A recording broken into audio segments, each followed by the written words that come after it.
Kung sakaling hindi naman talaga katigan yung apela doon sa issue ng jurisdiction at talagang sabihin ng ICC Appeals Chamber, yes, meron jurisdiction ng ICC over dito sa kaso na ito. Given what was presented doon sa pre-trial, do you think ang logical direction yan is to proceed to actual trial? Definitely. And ang kailangan lang kasing gawin sana ni Kaufman, butas-butasin yung presenta ng prosecution. No? So he did try his best. Neutralize, hindi daw pagpatayan, kundi pwedeng arresto. You know, may mga bits and pieces of attacks from the defense. He was relying on the presumption of innocence. Ang problema sa rely niya sa presumption of innocence, hindi pa ito trial. So, kumbaga, hindi din naman kailangan magpresenta ang prosecution ng pinakamalakas ng ebidensya, pero si Kaufman, kailangan malakas na yung argumento niya laban even at that level of proof para hindi magpatuloy ang kaso papunta sa trial. And I don't think he succeeded in doing that.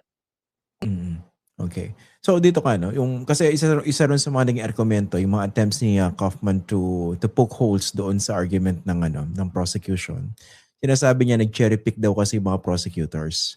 Namili lang ng mga bahagi ng speeches ng Pangulo para tumalima doon sa kanilang naratibo na talagang widespread yung killings at nangyari yun dahil sa pag-uutos itong si Rodrigo Duterte. Kasi laging ganun yung pattern ng speech ni Duterte, especially after pumutok yung issue after a few months, 'di ba? After he assumed office. 'Di ba nung una siya yung mga speeches siya diretso kill Yeah. Tapos medyo later on medyo bumabawi ng konti, 'di ba? Parang self-defense, ganyan-ganyan. Pero again, nung humarap siya diyan sa Senado tsaka doon sa House, lumabas na naman yung bravado niya, 'di ba? Sinabi niya, take full legal responsibility, etc., etc. My question is, yung battle of parts that are being used either by Kaufman or the prosecution in particular speeches by the former president, how is that ordinarily appreciated, let's say, by the pre-trial chamber? Sa mga dating kaso sa ICC, walang kinalaman sa Pilipinas, malinaw na mayroong rule na sinusunod ng ICC na hindi kailangan direct evidence of someone directing, ordering, encouraging the commission of a crime, and then the crime happens. Hindi kailangan direkta yung connection, yung nexus ang tawag ng mga abogado dyan. Pwedeng by inference in English. Yung infer meaning, ano pa nga ba ang pwede nating kunan na kahulugan itong bagay na to kung hindi itong nangyari. To infer something from one event and then the consequences that follow. Dahil maraming kaso sa ICC, hindi naman dokumentado ang utos, hindi naman nakasulat, naka-type, naka-email, yung directive, yung memorandum, yung order ng mga commander, halimbawa sa giyera, sabihin sa mga sundalo na nandun sa labas, na patayin nyo ito, o gahasain nyo ito, o i-torture nyo ito. No? So they're not usually written down because commanders would know that there are war crimes, these are war crimes, and pangalawa, hindi kailangan minsan isulat. No? Alam ng mga sundalo na papayagan silang gawin itong mga krimen na to. That's the big difference in the Duterte case. It was written down.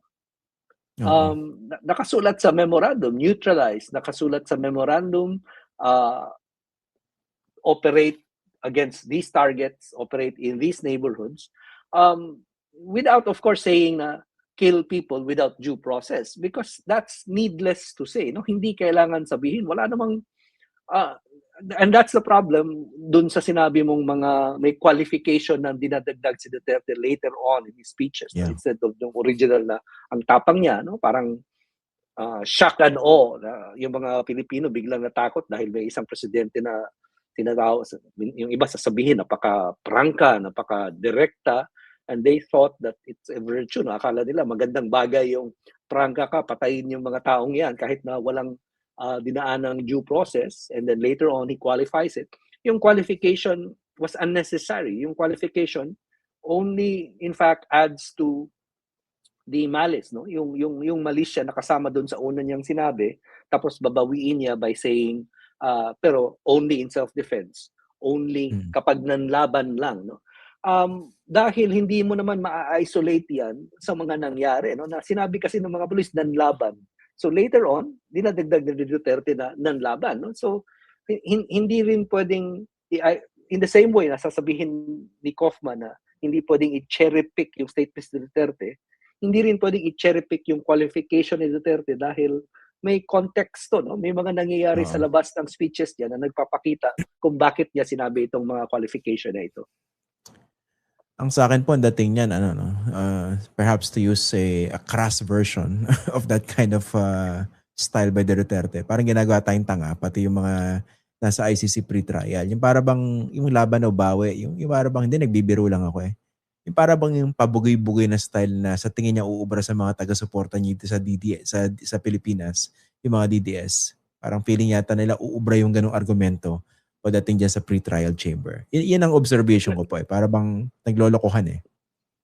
Merong sinabi si Kaufman, no, na connected to this, na tingin ko attempt niya ito to show na even if we say na yung pagbawi ni Duterte hindi naman totoong pagbawi dahil nagkakapatayan pa rin, no, kahit na binawi niya, no, na kahit na dinagdagdagan niya na pag laban patayin niyo, nagkakapatayan pa rin. So obviously hindi naman lahat yan nanlaban, no.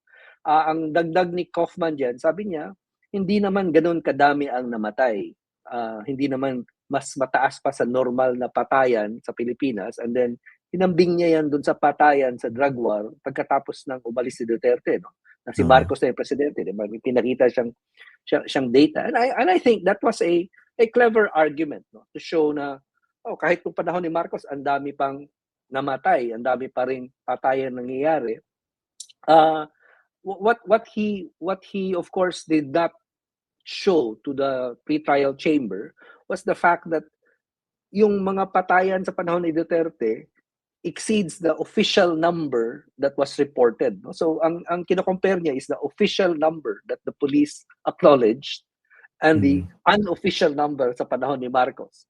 So that if you only believe the police, the number of deaths, murders that the police recognize is the same or even lower than the number of deaths under Marcos after he took office. It also goes into one more point na ginagamit ni Kaufman and easily, I think, seen by the judges. Ginagamit ni Kaufman ang official data from the Philippine National Police. Ginagamit ni Kaufman ang official interpretation ng Philippine National Police. Ginagamit ni Kaufman ang interpretasyon ng mga opisyal ni Duterte tungkol sa anong ginagawa nila nung panahon ni Duterte. And I think, kung judge ka, yun yung sinasabi mo na ginagawa kang tanga na kasama sila sa co-perpetrator. So bakit mo gagamitin yung official record nila of what they were doing?